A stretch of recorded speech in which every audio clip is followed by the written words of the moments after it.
Pues ya parece que llegamos al final del camino con este último tema en el que lo que vamos a tratar va a ser el legado de la civilización romana. Lo hemos dejado para el final tanto por orden cronológico como también porque quizá es con lo que estamos más relacionados de todo ese legado de la antigüedad hacia nuestros días, dado que nosotros, como un pueblo que se ha ido formando a partir de un legado directo de esta civilización romana, lo cual explica, por ejemplo, la lengua que hablamos, una lengua romance, los romanos fueron los que nos transmitieron de forma directa gran parte de toda esa producción cultural que ellos mismos desarrollaron y al mismo tiempo nos transmitieron gran parte de lo que habían hecho los griegos y las otras civilizaciones que hemos estado viendo a lo largo de este tema. Cuando hablamos de Roma, lo primero que vamos a hacer en este tema es entender un poquito cuál era la extensión, tanto geográfica como el alcance cultural que tuvo el Imperio Romano, para saber hasta dónde llegó su influencia. Es evidente, tenemos que tener unas nociones básicas de las que partir. También es muy interesante que de partida sepamos distinguir lo que son las nociones de hegemonía e imperialismo. Estamos muy acostumbrados a hablar de imperialismo, muchas veces de forma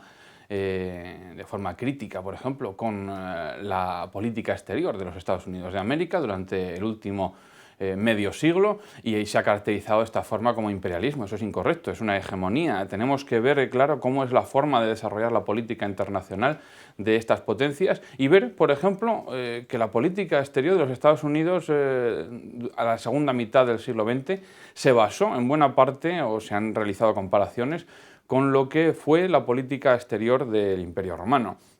una política hegemónica. Y a partir de la formación de ese Imperio Romano, nosotros empezamos con lo que más nos interesa, que es con el legado cultural. Los romanos tenían un mecanismo que desde el punto de vista moderno se ha dado en llamar romanización, que es proporcionar a los pueblos conquistados e incorporados a ese imperio romano pues todas y cada una de las características de la civilización romana, desde la política, la economía, la cultura, el arte, las creencias religiosas, los propios nombres de los dioses, el sistema monetario, la economía, etcétera, etcétera. Un buen número de cosas, algunas de las cuales son tan importantes que han configurado en buena medida nuestra conformación actual, tanto de la lengua como del derecho, como de la economía, como por ejemplo la vida urbana. Por eso, cuando hablamos del legado de Roma, nos vamos a referir, en primer lugar, a unos aspectos muy concretos, como por ejemplo el de las lenguas. Nosotros, como digo, hablamos castellano, deriva del latín, al igual que otras lenguas romances, como por ejemplo podría ser dentro de la península ibérica el gallego o el catalán, por supuesto, o el portugués, más importante que las anteriores, o después el francés, tendríamos el italiano, tendríamos el rumano, también son todas ellas lenguas derivadas del latín. Veremos también la importancia fundamental de la codificación legal que realizan los romanos con aquella famosa ley de las 12 tablas, a partir de la cual parece que empieza todo ese mecanismo del derecho. Hoy en día, en las facultades de derecho, prácticamente lo primero que se enseña cuando se llega a la facultad es el derecho romano, que constituye la base de todo el derecho occidental. Los romanos también nos dejaron la idea de república. Si habían sido los griegos, o mejor dicho, los atenienses, los que nos habían legado la democracia, los romanos nos dejan la idea de república, un modelo que luego va a ser seguido en la historia, que por ejemplo va a ser tomado prácticamente con los mismos cargos, etcétera, etcétera, cuando se realice en Europa en 1789 la Revolución Francesa y la inauguración de la Primera República Francesa. Otro aspecto muy importante, el del sistema monetario estatal. Habían existido monedas en distintas ciudades-estado, en distintos imperios hasta ese momento, pero el Imperio Romano es prácticamente el primero en el que se inaugura un sistema de comercio basado en la moneda y no en el trueque. Y esto para todo el Imperio Romano y todos sus territorios. Antes, como digo, existían distintas ciudades, e incluso durante el Imperio Romano va a existir una moneda local en ocasiones, pero ahora existe una unidad monetaria internacional, podríamos decir. Esto seguro que nos suena a algo. El euro realmente no es nada nuevo. Y por último, pero no menos importante, quizá todo lo contrario, todos los legados que nos ha dejado Roma a la actualidad, es que nosotros hoy en día vivimos en ciudades, no vivimos en el campo. Hasta ese momento, la inmensa mayoría de la gente en los distintos imperios y civilizaciones que hemos visto, incluso a lo largo de la Edad Media, o la mayor parte de la Edad Media, la gente vivía en el entorno rural. el Imperio Romano lo que inaugura es la concentración del hábitat en las ciudades, y para ello hay determinados elementos que es lo que hacen posible que el hombre pueda vivir en la ciudad, desde cosas tan sencillas como que haya agua corriente, y si no la hay, la traemos de otros sitios, la canalización del agua corriente, que el agua corriente pueda llegar a cada casa, que exista una cultura de la limpieza a partir de los baños, a partir del aseo personal, algo que, por ejemplo, no va a existir en la Edad Media ni en la Edad Moderna, salvo en el Islam, en la civilización árabe y en el Imperio Bizantino, que son herederos en este sentido también de Roma. O, por ejemplo, algo que no vemos, que no apreciamos, pero que está ahí en nuestras ciudades hoy en día, que, por ejemplo, sería el sistema de alcantarillado. Sin el sistema de alcantarillado no podría existir la vida urbana.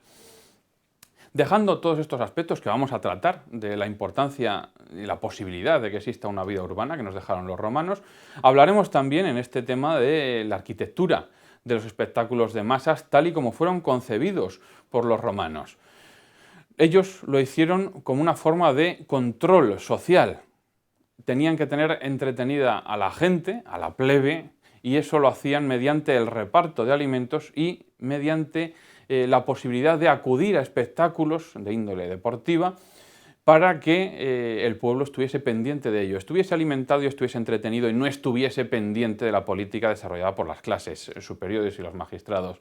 romanos. Este era el trato, pan y circo para la plebe, la política dejádnosla a nosotros. Me parece que en muchos sentidos este tipo de mecanismo sigue presente hoy en día y esto es lo que explica la enorme importancia que tiene el deporte en la sociedad actual, sumado a lo que ya vimos en el tema anterior del legado también griego para explicar esa importancia del deporte. Por último, y como temas transversales a lo largo de este tema 5, vamos a hablar de la recuperación y de la apropiación que se realiza a partir del pasado romano y del pasado clásico en general, pero ahora con ese protagonismo de Roma. Por una parte, cómo los sitios arqueológicos en Roma, con sus múltiples monumentos, pero que es una ciudad en la que se ha seguido habitando de forma continuada hasta el presente, y es la capital de Italia. O Pompeya, como un yacimiento que quedó sepultado por el volcán, por la erupción del volcán Vesubio, y que solo cuando se recupera con el inicio de la arqueología nos muestra una ciudad prácticamente intacta de cómo había estado en la antigüedad. Son ejemplos, esa recuperación de antiguas ciudades de los romanos, los que nos muestran la influencia que a lo largo del tiempo tuvieron en la configuración artística de la humanidad, tanto en el Renacimiento como en el Barroco, como en el Neoclásico, con su estilo arquitectónico, y evidentemente también la impresión tremenda que va a tener las ruinas y la decadencia que se observa clara de esas civilizaciones en la configuración del romanticismo en la primera mitad del siglo XIX. Algunos modelos ejemplares que no pueden faltar, por supuesto, el del Panteón de Agripa en Roma, ese magnífico templo que se conserva de forma tan maravillosa hoy en día, que hoy en día es una iglesia, está reaprovechado por la cristiandad en este caso, y ese panteón que se convierte en un templo ecuménico para todos los dioses romanos, y eso parece que sirve en estos momentos para lanzar nuevas ideas a favor de ese ecumenismo que ya había existido también en época de los romanos. A partir de ahí también analizamos la influencia arquitectónica. La cúpula del Panteón fue la mayor de toda la antigüedad y ha servido de modelo para construcciones posteriores, tanto en el Renacimiento como en época neoclásica y época posterior. En el Panteón se inspiró, por ejemplo, la cúpula de la Catedral de Florencia o la de la Basílica de San Pedro en el Vaticano. ¿Y qué decir del Coliseo? La octava maravilla del mundo antiguo, podríamos decir, una de las 7 maravillas no oficiales del mundo actual, como veíamos ya en el tema primero de esta asignatura. Le dedicaremos también un espacio concreto dentro de este tema. Veremos Roma en general como la capital de la cristiandad, dado que, como la capital de los estados pontificios a lo largo de muchos siglos y hasta finales del siglo XIX, cuando se configura la unidad italiana, aquello era la capital de los papas, y los papas son los que van a actuar sobre muchos monumentos romanos, en este caso el Coliseo también, santificándolo como lugar donde habían muerto muchos mártires cristianos en la época del Imperio Romano, de tal forma que no se dañe más de lo que ya había sido a lo largo del tiempo debido a terremotos o debido a la reutilización de sus piedras como cantera. Y finalmente veremos también un fenómeno mucho más reciente, mucho más actual, en el siglo XX, que es la apropiación del Imperio Romano de sus ideas, de sus símbolos, de su cultura, realizada por los fascismos europeos en el siglo XX, particularmente de forma muy especial el fascismo italiano y después también por el nazismo alemán,